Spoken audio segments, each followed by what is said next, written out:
अरहन्ताणम् नमो अरहन्ताणम् नमो अरहन्ताणम्।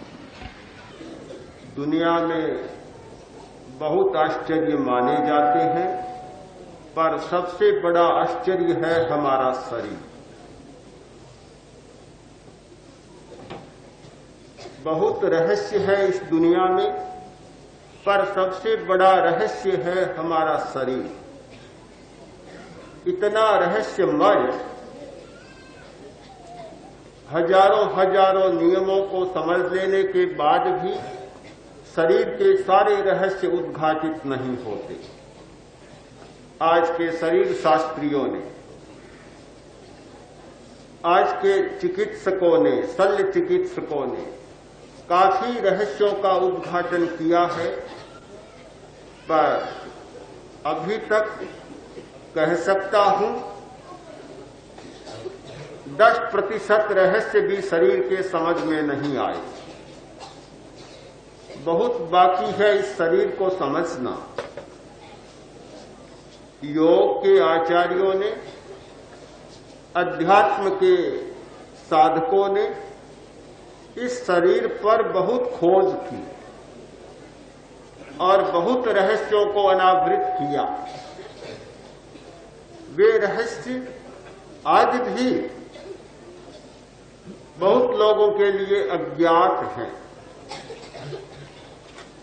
वैसे ये शरीर हमारे सामने है। एक स्थूल दृष्टि से देखने वाला देखता है सबसे पहले चमड़ी को और रंग रूप को, आकार को।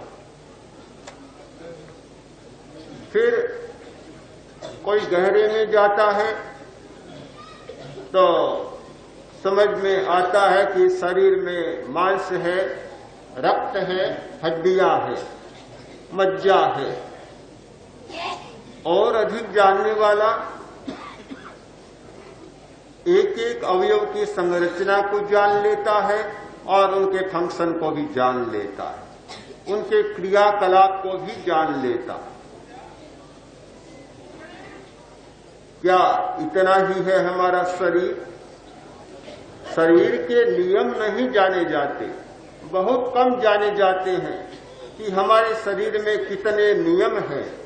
और जब तक नियम नहीं जाने जाते तब तक उनका सम्यक उपयोग नहीं होता। बहुत जरूरी होता है नियम को जानना। अपने अपने नियम होते हैं। इस विराट दुनिया में हजारों पदार्थ हैं और प्रत्येक पदार्थ के अपने अपने नियम होते हैं। हजारों क्रियाएं हैं और उन क्रियाओं के भी अपने अपने नियम होते हैं। एक ग्रामीण आदमी कभी शहर में गया नहीं, पहली बार आया था, होटल में ठहरा, कमरा मिला, बिजली जल रही थी, सोने का समय हुआ और सोचा कि दिया बुझा दूं और सो जाऊं। प्राय गांव में लोग सोते हैं तब दिए को बुझा देते। दिया बुझा दूं, बिजली के पास गया और फूंक मारने लगा। एक बार, 2 बार, 3 बार फूंक लगाई पर दिया बुझा ही नहीं। सोचा रे बड़ा अजीब दिया होता है शहर का, मैं तो एक फूंक मारता हूं मेरा दिया बुझ जाता है और इतनी बार फूंक मार दी दिया बुझता ही नहीं है। बोलने लगा, ये कैसा दिया जो बुझता ही नहीं। इतने में होटल का बेहरा आ गया और बोला, क्या करते हो? अरे क्या क्या करता हूं, तुम्हारा दिया ये बुझता ही नहीं है, लो आओ तुम फूंक मारो, अब कोई दिया बुझ जाए। उसने कहा, ये दिया फूंक से नहीं बुझता। वह गया, बटन दबाया, दिया बुझ गया। अपना अपना नियम होता है। दिए के जलने का एक नियम होता है और बुझने का एक नियम होता है। बिजली के जलने और बुझने का दूसरा नियम होता है।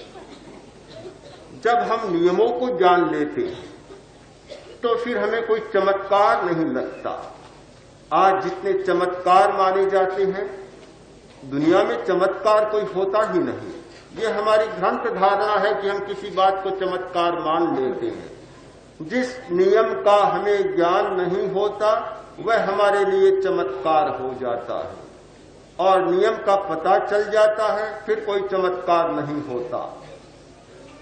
एक हठयोगी अपनी नाड़ी को बंद कर लेता है, हृदय की धड़कन को बिल्कुल बंद कर देता, न नाड़ी का स्पंदन न हृदय की धड़कन, कुछ भी नहीं। लोगों के लिए बड़ा चमत्कार है। ये कैसे हो सकता है कि जीवित आदमी जी रहा है, नाड़ी का स्पंदन नहीं है, हृदय की धड़कन नहीं है? ये कैसे? न ऑक्सीजन मिल रहा है न कुछ और क्रिया हो रही है, पूरा शरीर बिल्कुल मृत जैसा पड़ा है, कुछ भी नहीं। बड़ा चमत्कार लगता है, पर कुछ भी चमत्कार नहीं। जो इस नियम को जानता है उसके लिए कोई चमत्कार नहीं है। चमत्कार कुछ नहीं होता, अज्ञान में चमत्कार होता है, और जब जानकारी बढ़ती है तो सारे चमत्कार गायब हो जाते हैं। यह एक अज्ञान का चमत्कार। शरीर के बारे में भी यही बात है कि हम शरीर को जानते हैं स्थूल दृष्टि से, किंतु जब तक प्राण विद्युत को ठीक से नहीं जान लिया जाता तब तक शरीर के नियमों का हमें पता नहीं चलता। हमारा शरीर केवल अस्थि, मांस और मज्जा का शरीर नहीं है, प्राण शक्ति से संचालित शरीर है। इसमें प्राण विद्युत है, इसमें चुंबक है और चेतना, तीन चीजें काम कर रही है। चेतना मूल तत्व है और चेतना के द्वारा काम करने वाला दूसरा तत्व है प्राण, और तीसरा है चुंबकीय भाव। ये चुंबक शक्ति बाहरी प्रभावों को आकर्षित करती है। चुंबक के साथ हमारा संबंध स्थापित होता है। हमारी दुनिया में चुंबकीय प्रभाव बहुत होता है। उत्तरी ध्रुव से दक्षिणी ध्रुव का और अंतर्ग्रही क्षेत्रों का, सारे सौर मंडल से आने वाले विकिरणों का मनुष्य के शरीर पर प्रभाव इसीलिए होता है कि इसमें चुंबकीय शक्ति है, और चुंबकीय शक्ति के कारण वह दूसरे तत्वों को आकर्षित करता है, और इस चुंबक शक्ति के आधार पर हमारे शरीर में बहुत नियम बनते हैं, और उन नियमों की यत्र तत्र थोड़ी सी व्याख्या हमें मिलती है। अध्ययन कहाँ करें, किस दिशा में बैठे तो उत्तर की ओर मुंह करें, सोए तब सिरहाना किधर करें, किस दिशा में करें, भोजन किस दिशा में करें, ये सारे नियम बनाए गए चुंबकीय शक्ति के आधार पर और चुंबकीय प्रभाव के आधार पर। मनुष्य बहुत प्रभावित होता है शरीर की व्याख्या जानने के लिए, शरीर के नियमों को जानने के लिए चुंबकीय प्रभावों को जान लेना बहुत जरूरी है। साधना के क्षेत्र में प्रवेश करने वाला व्यक्ति इन सारे नियमों को पहले जानता है कि शरीर में कहाँ चुंबक है और कहाँ उसकी विशिष्ट शक्तियां हैं, कहाँ चैतन्य केंद्र हैं। चैतन्य केंद्रों के विषय में अभी आज चर्चा नहीं करनी है, शायद कल होगी। कहाँ हमारे चैतन्य केंद्र हैं जिनके द्वारा बाहरी शक्ति का अवदान हमें मिलता है और हमारी भीतरी शक्तियां जागृत होती है। हमारे शरीर में दो ध्रुव हैं,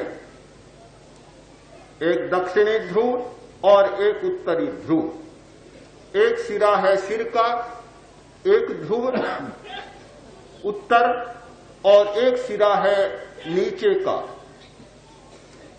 नीचे का जो रीढ़ की हड्डी के नीचे का सिरा है वह है दक्षिणी ध्रुव। ये दोनों ध्रुव और इनमें शक्तियों का एक संचरण होता है।